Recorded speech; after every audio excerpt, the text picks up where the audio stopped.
I often get asked this question of, is it too late? And feel the emotions coming up.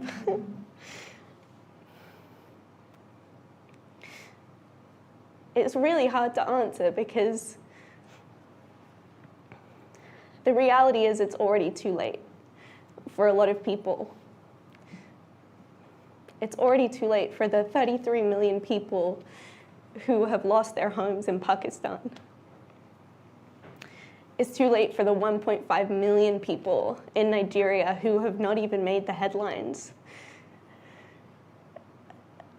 Even if we were to stop emitting tomorrow, it's already too late for the millions of people who we've chosen to sacrifice in pursuit of greed, and so that we can maintain our comforts, those of us in a bubble of climate privilege.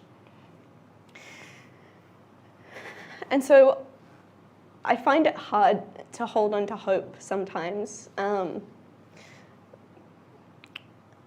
Not because it's heavy, but because I don't see that heaviness reflected in the culture and the society around me. That's what we hear all the time from the young people who are living through the climate crisis, the young people who feel the eco-anxiety. They feel these emotions not because of the enormity of the crisis, but because of inaction in the face of it.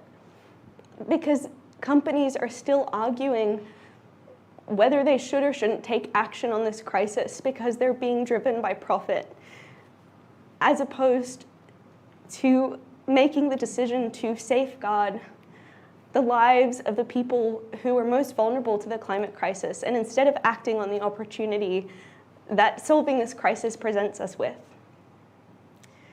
We've not failed to solve the climate crisis because we don't have the resources or money or ingenuity. We have all of those things.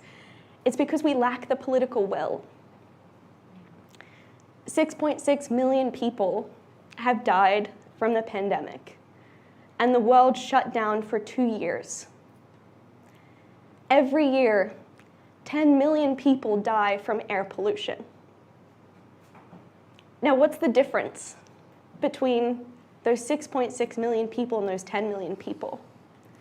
The people who are already living through climate injustice today are predominantly poor people, Black and brown people, people in the global South, people who are not in the seats of privilege that everyone sat in this room today are in. And so I don't feel quote unquote hopeful, but I do feel determined because my privilege warrants that I have to be determined and I have to show up.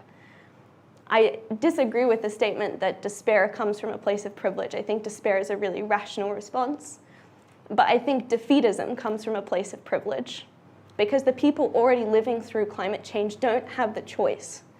The people who've lost their homes this year don't have any other option. The young people who are inheriting this as our future, we don't have an alternative. And so for me, there is no choice but to take action.